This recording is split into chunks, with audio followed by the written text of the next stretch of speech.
Bonjour à toutes et à tous et bienvenue à nos minutes de l'efficacité informatique. On va faire simple, promis, alors continuons de regarder, n'ayez pas peur, ne partez pas.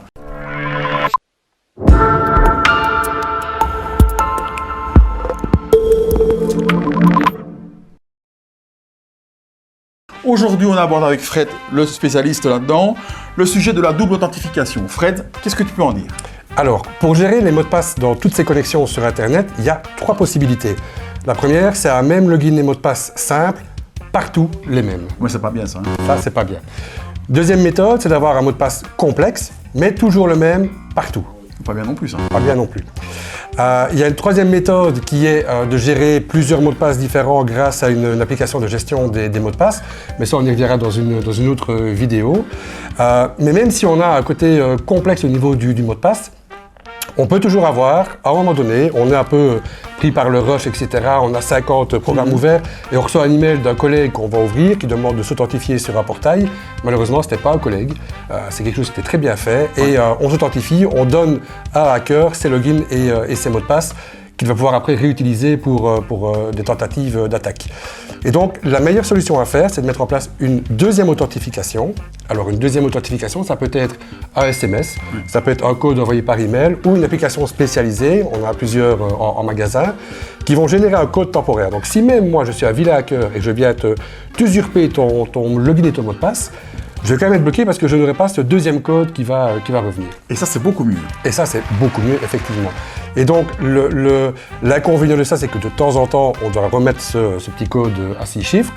Chaque fois qu'on fait une première connexion sur un appareil ou sur un navigateur qui n'a pas encore été utilisé, ça va être demandé. Et puis après, tous les 30, 60, 90 jours, il y aura à un moment donné une demande de réauthentification par ce petit code-là. On sort son téléphone, on prend son appli et on met le code à 6 chiffres qui évite beaucoup de problèmes. Bref, un peu plus difficile à faire, mais en même temps nettement mieux sécurisé. Nettement mieux sécurisé. Et la double authentification existe pour quasiment toutes les solutions d'authentification sur le marché. Donc pour vos connexions VPN quand vous vous connectez au bureau, pour vos emails sur Microsoft 365 ou chez Gmail, pour votre Facebook, très important aussi, votre compte LinkedIn, votre compte Netflix, Disney+, Amazon Prime, voilà, quasiment toutes les solutions où il y a de l'authentification par login et mot de passe, il est toujours possible d'activer une deuxième authentification. C'est tellement bien qu'il y a même des sociétés qui l'obligent.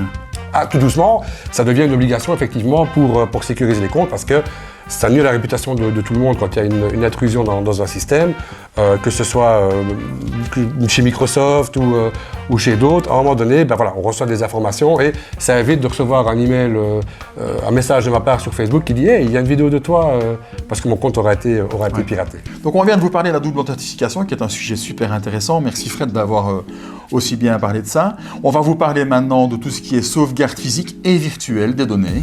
Un autre sujet très sensible au niveau des entreprises. En effet.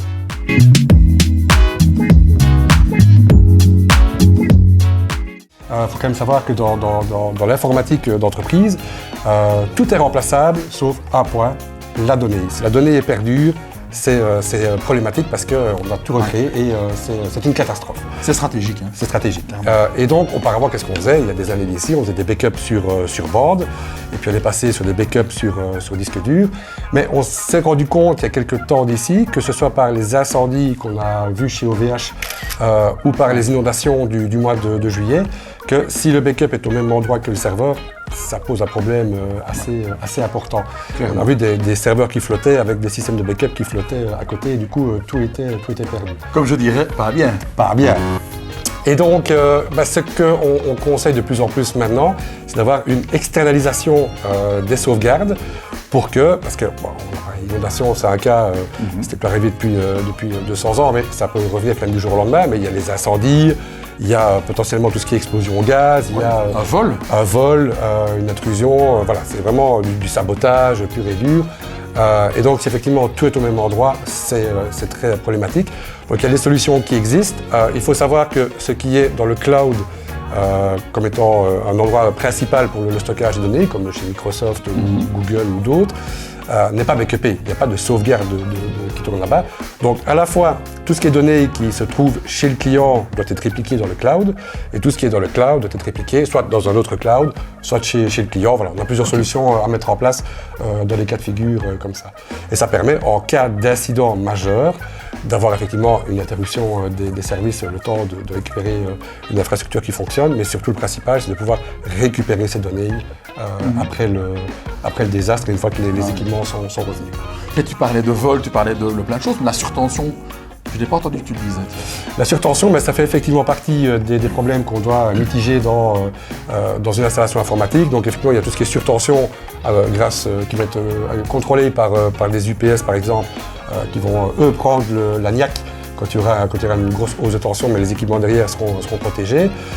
Il y a aussi tout ce qui est environnement. Donc quand il y a une climatisation qui tombe en panne, la température monte très très vite dans une salle informatique, et donc il y a des sondes de température qui permettent d'alerter directement les clients d'un potentiel, ça peut être un incendie par exemple, un début d'incendie, et directement on peut maîtriser ça en étant informé, savoir... comment ça dit encore Parce que mes chers compatriotes, gouverner, c'est prévoir. Et donc voilà, ça me permet d'avoir l'information plus rapidement et d'éteindre proprement les serveurs, potentiellement ce genre. Voilà, il y a plein de choses qui permettent d'éviter des crashs plus importants. La sauvegarde physique et virtuelle des données, vous avez compris effectivement que c'est super important. Maintenant, ce que je vous invite, c'est à nous écouter au sujet des équipements de sécurité de nouvelle génération et ce qu'ils peuvent amener comme granularité dans le traitement de l'information entrante et sortante.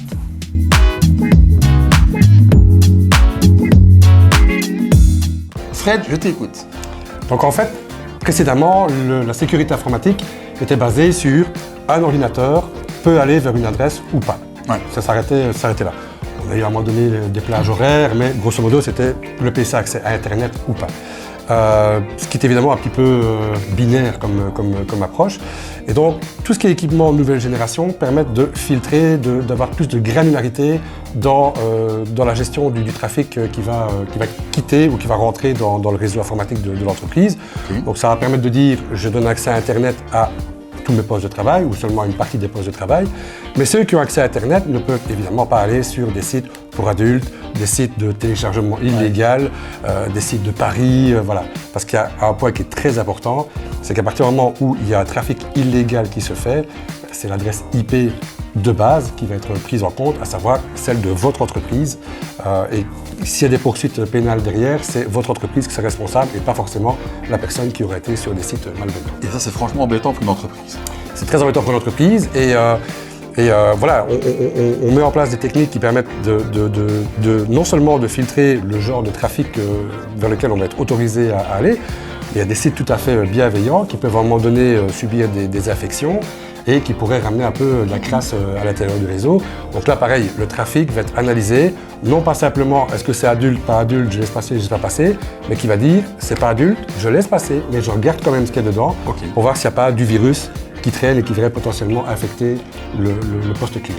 Et cet outil, c'est un outil physique ou un outil virtuel finalement? Il y a deux choses. Il y a d'un côté le firewall qui est un équipement physique en bordure du réseau de votre entreprise, qui va aussi filtrer, je n'en ai pas parlé, mais qui va aussi filtrer le trafic qui pourrait rentrer potentiellement dans votre entreprise et qui va m'en dire, je remarque qu'il y a un ordinateur qui est en train d'essayer quand même de frapper à toutes les portes pour voir s'il n'y a pas une qui serait mal fermée. Cet ordinateur-là sur Internet va être bloqué spontanément parce que le firewall va détecter une attaque potentielle. Et puis derrière ça, il y a aussi tout ce qui est équipement sur les ordinateurs, donc les antivirus et les antivirus de nouvelle génération. Antivirus, il va se baser sur une signature connue des millions de virus. Et puis quand on va au-delà de ça, il va analyser le comportement du PC. Vous se dites, tiens, c'est bizarre, il se passe un truc. Je n'ai pas remarqué une signature d'un virus que je connais, mais je vois qu'il y a des fichiers qui commencent à se modifier très rapidement les uns après les autres, qui commencent à s'encrypter les uns après les autres. Donc je vais couper la connexion, je vais éteindre le PC et je vais communiquer avec l'ensemble du réseau que le poste client en question est potentiellement infecté par un malware. Ok. Et si je comprends bien, alors l'intérêt pour éviter ce genre de choses, c'est aussi de temps en temps, comme on en a parlé l'autre jour, de faire des crash tests de son entreprise, des audits de sécurité, parce qu'effectivement, ça permet d'éviter que ce genre de choses arrivent. Et surtout de voir si on est équipé ou pas pour gérer ce genre d'attaque. Voilà. Et donc Fred, on vient d'aborder au cours de différentes vidéos 3 sujets principaux que sont la sauvegarde physique et virtuelle des données, on a parlé de la double authentification et on a parlé aussi des équipements de sécurité de nouvelle génération. Comment est-ce qu'on fait ça chez nous finalement? Est-ce que le cordonnier est aussi bien chaussé? Oui, on est bien chaussé. On a quand même une réputation à maintenir. Si demain des emails partent de chez nous vers nos clients avec des fausses factures, etc., ça va pas le faire. On va un peu passer pour des idiots. Et donc, on a mis en place toutes ces techniques-là chez nous. Donc, à savoir que quand on se connecte en VPN ici au bureau ou chez nos clients, il y a login, mot de passe complexe et une double authentification. Ouais. Au niveau des ressources email dans le cloud de chez Microsoft, pareil, double authentification. Chaque fois aussi, très important, on a une base de données centralisée pour tout ça. Ça veut dire que si demain un collaborateur doit quitter l'entreprise, je désactive un compte et il n'a plus accès ni au VPN des clients, ni aux emails de l'entreprise, ni à tout ça. Ça, c'est pour la partie double authentification. Moi, personnellement, sur mes LinkedIn, Facebook, etc., je ne suis pas un pro du réseau social, mais de nouveau, je ne voudrais pas qu'un jour, quelqu'un reçoive un message de ma part disant que j'ai vu dans une vidéo et puis que ça engendre par effet boule de neige des problèmes pour tout le monde. Au niveau sécurité informatique, on est partenaire Gold chez WatchGuard et évidemment on a des équipements WatchGuard en démo chez nous et qui sont appliqués pour du filtrage de sites web, de l'analyse de ce qui se passe dedans avec de la plus-value au niveau de l'analyse du trafic qui va se faire. Que ce soit chez nous ou en data center, puisqu'on a notre propre infra, un data center à Zaventem, là aussi il y a du WatchGuard derrière et tout est sécurisé et contrôlé. Je désactive mon accès Netflix tout de suite. C'est une blague. Derrière ça, on travaille avec Bitdefender comme antivirus, donc tous les postes de travail, y compris les Mac, sont protégés par Bitdefender parce qu'un Mac c'est beaucoup moins à risque qu'un ordinateur, mais c'est quand même à risque. Donc on doit aussi faire attention à ce genre de choses-là.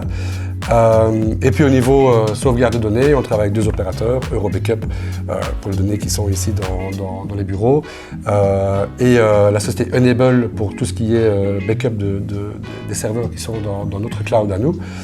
Pourquoi pas EuroBackup pour cela? Simplement parce que EuroBackup c'est dans le même data center que nous, donc comme c'est à Zaventem, il y a des avions qui passent et potentiellement c'est un risque d'avoir le backup pas vraiment au même endroit que nos serveurs, mais quand même dans le même bâtiment. Donc on a préféré déporter dans un data center en Allemagne.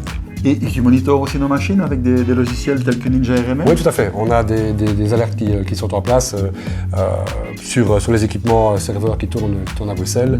Et donc, voilà, si à un moment donné il y a un souci, un service qui n'est pas cohérent ou des mises à jour qu'on aurait oublié de faire, on a un petit rappel qui nous dit attention les gars, il est temps de. Et pareil pour tout ce qui est espace disque dur, si à un moment donné le disque dur se remplit un peu trop, on reçoit une alerte qui nous dit attention, ça va bientôt coincer. Bon, ça va trancher. Ouais. Donc prévenir, c'est guérir. Oui. Et maintenir de manière préventive, c'est éviter pas mal de soucis pour l'avenir de son informatique. Exactement. Il faut toujours prévoir le pire pour éviter qu'il arrive. C'est un peu notre métier, c'est d'expliquer à nos clients, leur donner toutes les cartes en main pour qu'ils puissent voir jusqu'où ils veulent aller en termes de sécurité, cette fameuse balance bénéfice-risque. Et voilà. Et après, ils sont libres de choisir ce qu'ils veulent mettre en place ou pas. Ok Fred, merci beaucoup. Un tout grand merci à vous de nous avoir suivis et d'avoir regardé ces vidéos que nous espérons évidemment les plus simples possibles. Si elles ne sont pas simples, vous m'envoyez un mail à bde@humanit.be. Je me ferai plaisir de vous réexpliquer les choses, j'y comprends pas toujours grand chose. Fred?